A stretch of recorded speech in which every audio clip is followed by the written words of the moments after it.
appreciate what you're doing for the state. I can tell you, I've got some prepared remarks, but before I do that, I just want to tell you how impressed I am with this community. I mean, and I mean that.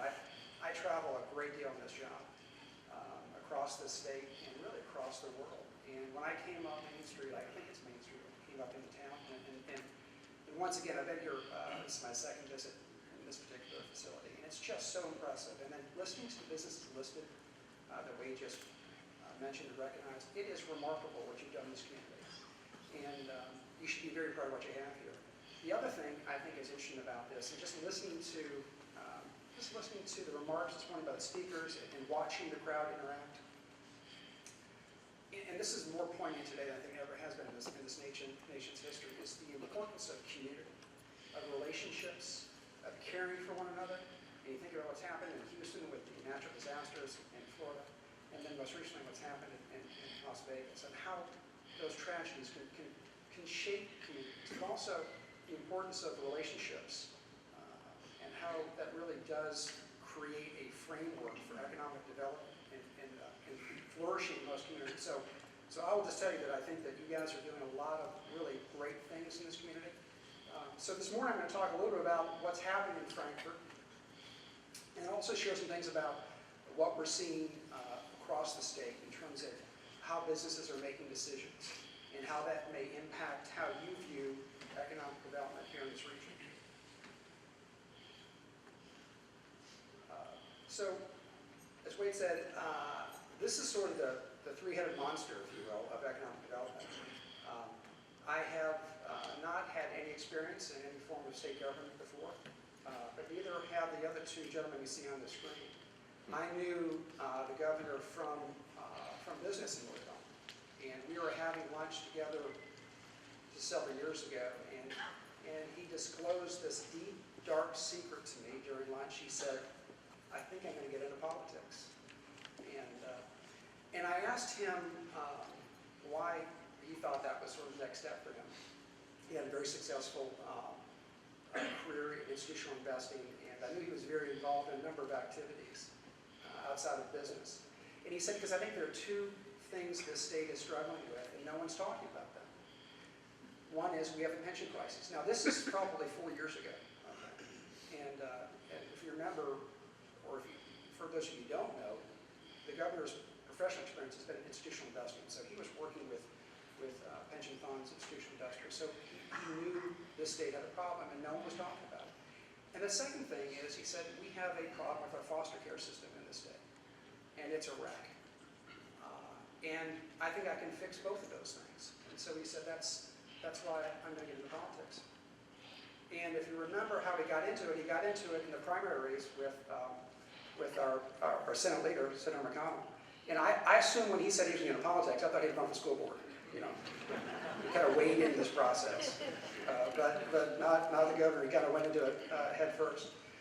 And I said something apparently in that lunch I don't remember saying, something to the effect of, you know, if I can ever help you, you know, as you explore this political thing, you know, let me know. Well, I was in San Diego in December of last year. I had just finished an assignment with a private equity group. I was running one of the businesses in Cincinnati. It's a turnaround effort, and helped turn around a company and bought some additional companies to bolt on to this company. And so I was in San Diego. I had verbally accepted to run another company out there, and my phone rang. I was waiting for a flight, and it was the governor. And he asked me where I was and what I was doing, and I explained where I was and what I was doing. He said, "Do you remember that time when I said to you, you know, or you said to me, you know, if I could ever help, you know, you wanted me to call you?" And I said, "No." I don't remember saying that at all. Like he did. And so here I am. So, you know, I do think it's interesting because one nice thing about my job is I do really enjoy it because it's incredibly encouraging to travel the state and try to do what we can to encourage and help these local communities flourish from an economic standpoint. But the nice thing is that because I am not running for office, never will run for office, and I'm in an appointed position, there's some freedom in that. And so I can speak to communities with the sense that if I get fired, that's not the worst thing that's going to ever happen to me. And not that I'm looking to get fired, but there is some freedom in just being able to speak very candidly about what's working, what's not working, And so that's what I hope to do today. So the mission for economic development at the cabinet level is pretty straightforward. I just describe it as economic flourishing, but just to be specific about it, it's really about job creation. We'll talk about some of the investments the state has realized since the first of the year, but really it's about jobs. That's really what most people are concerned about, and they should be. We also need to recognize that as much as we celebrate these big announcements, and we've had some extraordinary announcements this year, the businesses that are here today, the businesses that kind of form the framework and that really support all of our communities are here today. They're functioning today. Sometimes they're not headline news, but it's incredibly important that we support existing businesses and not simply focus on these big announcements that happen throughout the year. The next is attracting foreign direct investment. There's a significant amount of foreign money that's invested in this state. Some of it you have here locally in some of the Japanese-owned companies. It's a big part of our state's economy. And although there are lots of issues that we have in the state and in the country, this country is still the most stable, safe place to invest a dollar. And so we want to be sure that we attract as much of that as possible. The business climate is important. I think it's part of the reason why we've had so much success this year. We wear these red buttons. It's our red tape reduction. I'll talk a little bit about that. But it's just part of this effort to recognize that we have to look at legislation and regulation in a rational way. Some things are hugely important. We can all agree we need clean water and clean air and safe working conditions. But the amount of regulation that has been sort of piled on the state over years and years and years has become a huge barrier to growth and expansion. And we'll talk about how we're dealing with that. Now, workforce is an issue that we deal with every day. We'll talk a little bit about what we're doing in Frankfurt and things that you can do here locally that can improve the opportunities that you see in terms of attracting new businesses or convincing existing businesses to expand here in the region. Building relationships. The best part of my job, quite honestly, is getting out of Frankfurt. And spending time in these communities, because I can't do a good job of representing the assets here in this community unless I understand what they are. And the only way to do that is to actually be in the community. So it's been an interesting sort of pathway or journey for the first 10 months of the year. I laid out 4 things I wanted to do this year. One is I wanted to surpass the all-time record investment amount in the state, which was set in 2015 at $5.2 billion. So I wanted to get above that number for the year. And I also wanted to get above the job creation number, which is around 17,000 jobs as part of that $5.2 billion. So those are the 2 kind of bogeys that we set out for ourselves. Believe it or not, there's a ranking for business friendliness. So each state gets a rank in terms of how easy it is to operate a business there. And we have been hovering around the 36, 37 mark, and we wanted to move that up considerably, up to the upper quartile, top quartile. So that was a goal. We wanted to think about workforce a different way. The mayor and I were just talking about this. One of the things that after hearing everyone, when I say everyone, I mean virtually every business I've spoken to, small, medium, large, publicly traded, private, everyone pretty much tells me one thing universally: they have a workforce problem. And I thought, well, if we have such a universal problem in the state, and quite honestly, most states have the same problem, I wanted to understand who is currently participating in the workforce, where are the dollars coming from, how are they spent, how are they measured, how do we know whether or not we're doing the right things. And so we spent some time sort of mapping all that out, and it was a pretty remarkable experience to understand that we have lots of dollars that get poured into workforce initiatives. Unfortunately, a lot of them aren't tracked, so we don't know where the dollars go. We don't know how effective they are. So one of the things we want to do is create a framework so we can begin to track some of that, and then objectively measure it, right? And decide whether or not it's working, we're getting a good return on our investment. And then lastly is the entrepreneurial community. I heard a number of new businesses that are just joining the chamber, and new businesses, entrepreneurialism has become sort of this catchphrase, right? You could make the argument that whether it's Elon Musk or someone who's operating a food truck, they're both entrepreneurs, right? They're both a source of new job creation, and so we have to understand how the state supports more of that new job creation, and that's their entrepreneurial community. So lots of travel. I'm going to try to go through some of these pretty quickly, but it has been a busy year. We've traveled a great deal internationally. So we've been to Japan, Germany, Switzerland, Belgium. France is not on there. I'll be back in Japan again in a couple of months. And then a lot of domestic travel. I was in Seattle. Has anyone heard of this small company called Amazon? Apparently they're going to build a $5 billion headquarters someplace in the U.S. And so we actually made a sneak visit out there on Thursday. We took the governor with us. We didn't tell him we were going to show up. It was an interesting conversation. Just as a side note, outside of Washington, where Seattle's headquartered, there are more Amazon employees in Kentucky than any other state in the U.S. There's a really good relationship there. I don't know what's going to happen with this HQ2. I really don't. I think we have a shot at it. I really do. I don't think it's beyond reason to think that they wouldn't look at what they've seen in this state, the confidence they have in the workforce and the communities, and the fact they just made a $1.4 billion investment in northern Kentucky to open up their prime air cargo facility, to say that they see something in the state that is unusual and different. We'll see how that pans out. So in 2016, you can see the record was $3.1 billion, was the top amount that was invested in the state. Now that investment comes from three sources: new businesses that locate to the state that don't have a relationship with us, businesses that are already here that are expanding, putting more capital into the state, and then foreign companies who are pouring money in. So those are the three sources. So 3.1 billion, about 16,000 jobs. You can see where we are through September, 7.7 billion. So, obviously we lapped last year, and we are going to shatter the all-time record, which is a great progress, right? Great progress. But what comes with that is this obligation to ensure that the businesses that have made these decisions to invest, that what we said we could do for them, we actually do. So it puts some pressure on us from a workforce standpoint.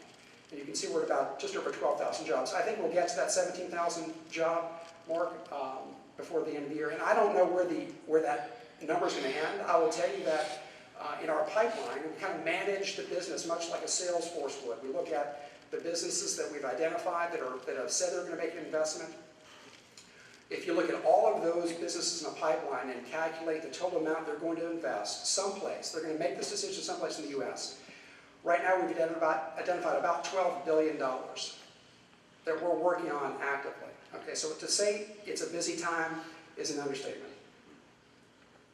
These are the three big ones you've probably read about. Toyota invested additional $1.3 billion in Georgetown.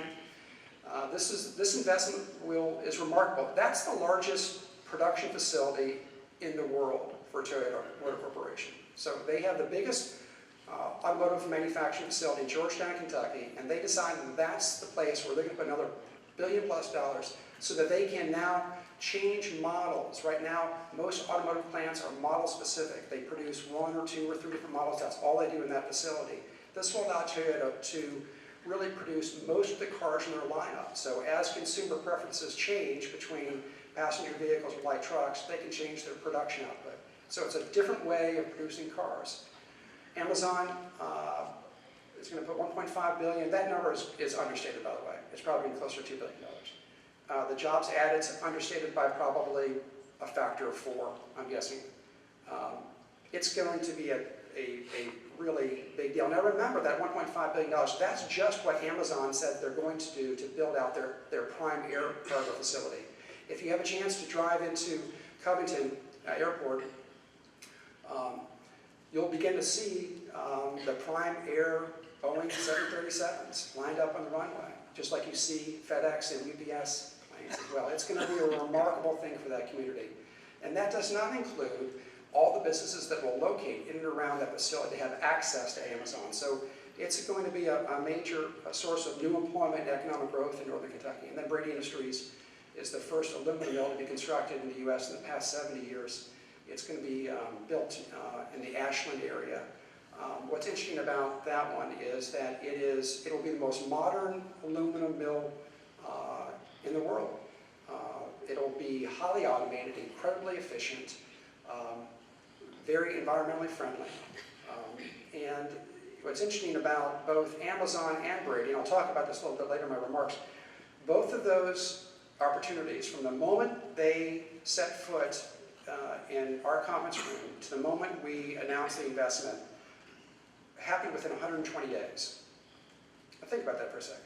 So in 4 months, Amazon, and it's not like Amazon's going to make this decision in another year or two. Just like UPS did. UPS is never going to build another Worldport someplace else. I mean, once they make this decision, they're declaring this is where we're going to be. So it was a big deal for them. So they made that decision in 4 months. I'm not sure how long it took you to buy your last car. I'm guessing you spent more than 4 months thinking about it. And so these companies are operating a sense of pace and determination that puts pressure on communities to be ready for that. And we'll talk about what that looks like in a few minutes. A big part of our success this year has been changing the business climate. And part of changing the business climate is changing legislation that allows us to compete with on a national basis, certainly on a regional basis. The right to work legislation was absolutely huge. Craig Bouchard, the chairman of Brady Industries, when we had our first meeting with the governor, he said to us, the only reason I'm here is because, and this was in February 16th, so right after the session, right after that legislation was passed, he said, the only reason I'm here is because right to work. That is it. Were it not for that, we wouldn't be having this conversation. So I will just tell you that change has allowed us not necessarily to get ahead of the competition, but remember, we weren't even being invited to the competition because we didn't have the right to work status. So it allows us to get on par, certainly with our competitors to the north, Indiana, and south, and Tennessee. Prevailing wage, the charter school approval, which is a big part of companies deciding whether or not they want to move to a state, is faith and confidence in the educational system. And we've talked a lot about, or you've heard a lot about the pension reform. That is a necessary evil, but it is quite necessary. And that's all part of this effort to sort of be very frank and honest about what the challenges we have in the state. At the end of the day, though, what makes this cabinet and economic development more of an imperative is that ultimately some of the issues we're dealing with at the state level, tax reform, pension reform, a lot of those issues get fixed if we grow the state, right? As we grow our revenues, a lot of these issues get resolved to a great extent. So it just means that there's just more of an emphasis on making sure that we get our fair share. Red Team Reduction Initiative. So 4,700 rules, regulations makes us the 5th most regulated state in the U.S. That is not something you want on a bumper sticker, right? And what we realize is that the process for creating these regulations oftentimes happened, and it happened when production technologies, manufacturing methodologies required some level of legislation to ensure that things were being done the right way. But as technology changes and methodologies change, the rules didn't change. And so what we've decided to do is look at every single one of them and determine whether or not they should stay on the books, they should be repealed or amended. And we've gone through virtually almost 3/4 of them now. That slide's a little dated. And of the 3/4, probably about 65–70% will either be repealed or amended. And then secondly, when we adopt a new piece of legislation, it'll have a sunset clause to it. So that in 7 years, somebody, not me, will go back and look at it and say, is it doing what we wanted it to do? And if it is, let's keep it on the books. If it's not, let's change it or get rid of it. So what we're recognizing is that there's just a need to sort of constantly look at our regulatory environment to ensure that it's protecting all of us, but also not preventing businesses from operating in a rational way. Workforce is a big deal. We're putting lots of money into it. The governor has a pretty clear vision about what he wants for this state. And there's an old proverb that says, rough translation, without vision the people will perish. And to a certain extent that's true in businesses and in communities. And the vision he has for the state is for it to be recognized as the center of excellence in North America for engineering and manufacturing excellence. And that if you think about other countries that own that, and the analogy that we often give is if you're going to manufacture and engineer a product in continental Europe, and it's highly engineered, highly technical, what country do you immediately think of as sort of known for exceptional engineering in Europe? Germany. Everybody says that, unless you're in Switzerland. And so if you think about it, if you ask that same question in the U.S., so what state do you associate with being just absolutely the best in engineering and manufacturing? And if I were to poll all of you, obviously a lot of you would say Kentucky, but you might say other states as well. And if everyone can claim it, then no one really owns it, right? So we want to own it. We want to have that brand for the state, that we have the best engineering and manufacturing talent, bar none, in the United States, which means we have to figure out what workforce needs to look like in order to make that a reality. A couple of quick stats just to tell you kind of where we are along that sort of journey. We are number 2 in aerospace in the U.S., only behind Washington State. Many of you probably didn't know that. We're number 3 or number 4 in light vehicle or truck production in the U.S. 1 out of every 11 vehicles on the road today was manufactured in the state of Kentucky. We're number 4 in the United States in upstream metal fabrication. 50% of the stainless steel that's produced in the U.S. comes from this state. So we've got this unbelievable story to tell. But oftentimes we're not telling the story. We're letting others tell the story about what Kentucky is. And oftentimes it's some caricature of ourselves that isn't true. So part of what we recognize is we've done a lot, we're doing a lot. Why don't we start talking about it? Because part of what we have to understand is we've got to attract more talent to the state, and we have to retain the talent we're creating in the state. That's part of our workforce challenge. So it's about apprenticeships. We talked about Kentucky Fame, an unbelievable program. I will tell you that I was with the CEO of Toyota recently, and they point to that Fame program as a model, quite honestly. I mean, they look at that as an example of how other states should partner in communities for a work-learn experience for young people.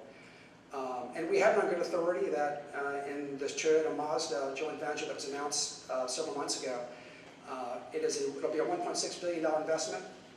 There'll be 4,000 jobs.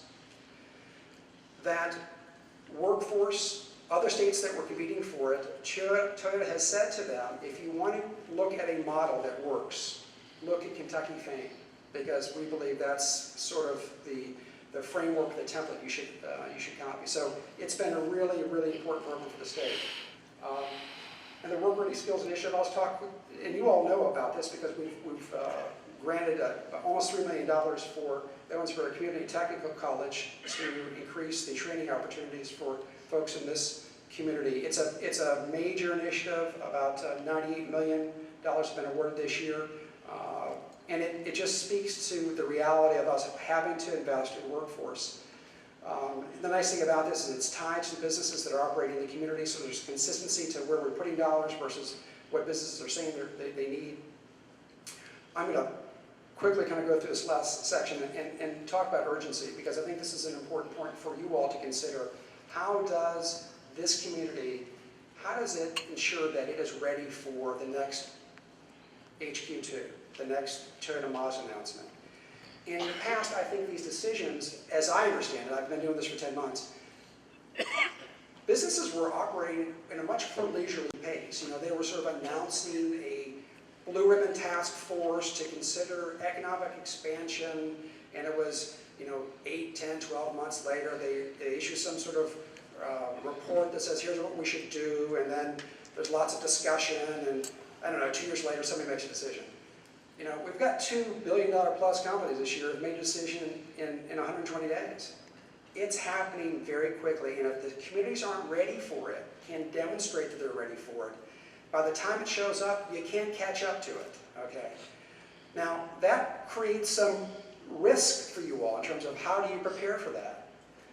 The reality is that we're seeing lots of volume. You can see 504 projects were identified in this year. Average investment's $40 million, job creation's 200. Wide swings though. I mean, sometimes we've got an Amazon that's going to employ 10,000 people, and sometimes we have a $40 million investment that's going to employ 50 people. So it's a pretty wide spectrum.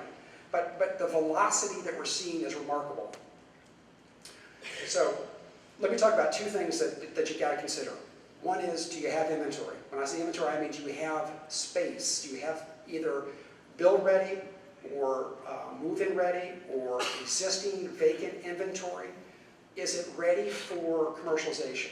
And so these are the things, and it's by and large, and we've had great success in the service sector here as well. So although this sounds like it's a little bit geared towards manufacturing engineering, it really is. But you can make the same argument for a service or thought-based business as well. So things that they're looking for. And the way this works, by the way, businesses come to us, and I will say that about 95% of what we're doing today is responding to opportunity coming in through the front door. Whether directly through a company or CEO or their task force they've identified to make these decisions, or site consultants. I don't know about you, but the business I came from, I didn't have like 90% of my business coming through my front door, right? I had to go out and find it. So it's really kind of an unusual experience, but it speaks to just the confidence I think businesses have in this administration and the state. So they come to us, they say, these are things I'm looking for. We need river access, we need to be near, it's logistics, it's transportation, it's, the spec building. And the way it works is they come to us, they say, here's what we need. And then we say, okay, let's figure out what communities in the state of Kentucky match up with your need. And then we provide that information to the site consultants, and the process starts. What we don't do, which I think is sometimes, I gather there's some folks who think that we tell them where they should go. We don't tell them anything. We say, what do you need? How can we be helpful to you? And then let's figure out what communities have that. And then the communities then have to figure out how they demonstrate how their particular location is the right location. Right? And we clearly collaborate with our local economic development partners, but there's no ledger here where we're trying to say, okay, we gave one to Eastern Kentucky, now it's Western Kentucky's turn, right? It doesn't work that way. So I will tell you that I think that from a competition standpoint, understanding, do you have inventory? If you don't have inventory, and companies are making decisions in 90 to 120-day increments, you can't create that inventory, all right? So you have to think about the consequences of not having that on hand. Workforce. Might be harder than the inventory question because it's harder to look at and say, is it right? Is it sufficient? Do I have faith and confidence in it? But I'll tell you one of the things, and I think it's happening here in this community, is understanding how you're doing today. Because if you're not satisfying the existing businesses today, in terms of the workforce equation, if you're not thinking about having a different conversation with young people certainly in high school, but really before that, in terms of career opportunities beyond just the typical advancement from high school onto a four-year college. Hugely important, as long as we recognize that it is not right for every young person in this community. Quick stat, 60%, roughly 50,000 young people graduate every spring. About 60% of them go on to some sort of post-secondary education. So let's stop there for a second. All right, 60% are going on to do something. What about the 40%? Right? Are they ready? Do they have baseline, marketable skills that can help them move into that workforce? That's one population we have to worry about. The 60%. Of that 60%, only a third of them will actually ever graduate. So of that population, you've got 1/3 that did graduate, and at what cost? How much debt did they accumulate? And can they find a job? So they graduate. I'm not suggesting they have a job in their chosen field. They just graduated. The other 2/3 have an incomplete academic resume, and they probably have some debt. Okay, so one of the things that we're looking at is how do we tie funding at the post-secondary school level to the universities based on outcome? How successful are they in graduating these young folks and ensuring that they're moving from the college experience into the work experience? Locally, you all can work on this. Understand what businesses are here today, how well you're serving them. Are you talking about opportunities for young people beyond just the four-year college track, and tying those together? Because when we show up with whomever, Toyota for instance, one of the things they're going to do is they're going to pick up the phone and they're going to talk to 5, 6, 7 companies. Middle market companies, might be tier 1 suppliers, may be automotive related, may not be. Tell me about your workforce experience. Tell me about your voluntary turnover. Tell me about your high school systems. How much engagement do you have? Tell me about the chamber. Give me a grade. And if it's not a positive grade, nothing I'm going to say to that company is going to change that reality, right? So you got to make sure that you're satisfying the existing demand today. So here's the risk reward. I'm not suggesting, the workforce thing is just an effort. It's collaboration, it's conversation, it's good teamwork. The inventory thing is a dollar and cents issue. It means that sometimes communities have to invest in some industrial properties and wait for the business to come. But the reality is that not doing it has cost consequences as well. So a couple things to think about to get ready. If you have buildings, who owns them? Are they clean? Are they well kept? Are the utilities working? Is there no floodplain? If it's an industrial property, understanding the adjacent properties, and if you had to expand, could you get options? Utilities, that infrastructure build-out is really important to have. And local government and community support, all very important. So I would just suggest that as you think through this, be sure you're thinking about how to get ready for this next opportunity. I think I'm probably running low on time here, but just things I think are interesting for you all, you may not know this. How does Davis County compare in terms of people who live here and work here versus people who live here and work in another county, or live in another county and work here? It's a good indicator for sort of how the trend line's working for these communities. So you've got almost 9,200 residents from other Kentucky and Indiana counties who are coming into your county to work. And those people who are your county residents, half of them, right? So you've got a 2-to-1 positive ratio there, which is a good indicator that you're doing some good things in this community. So since March of 2016, 15 site buildings have been presented, 3 site selectors have been visited, and that puts you in the top 25% of the entire state, 120 counties. So things are going well here. 53 new and expanding industry announcements, almost 300 million investments, and about 2,700 jobs. Okay, what do we have to do collectively? Sense of urgency, right? I mean, don't wait for us. Be engaged, think about the inventory, think about your workforce, prepare your communities, be thinking about your young people and how you talk to them about opportunities they have. And that entrepreneurial spirit, new business formation is a big part of that. And lastly, just some perspective on the administration, just over $11 billion in new investment, almost 30,000 jobs, and I'll tell you, it is not slowing down. It is not slowing down one bit. Regardless of what happens with Toyota or Amazon, there will be more opportunities, and I think that you all have a lot to be proud of in this community. And I will tell you that from my perspective and what we're doing in Frankfort, we are absolutely thrilled to showcase this community and what's happening here. So thank you for what you're doing. I know I'm running probably over on time. Are we good? Okay. Questions? No? All right. She said no questions. I will, Mira. And it's terry.gill@ky.gov. So pretty easy. So if you have a question for me, you have a need, something you want to share, please send me that information via email. I'll be happy to respond to you. So thank you all very much.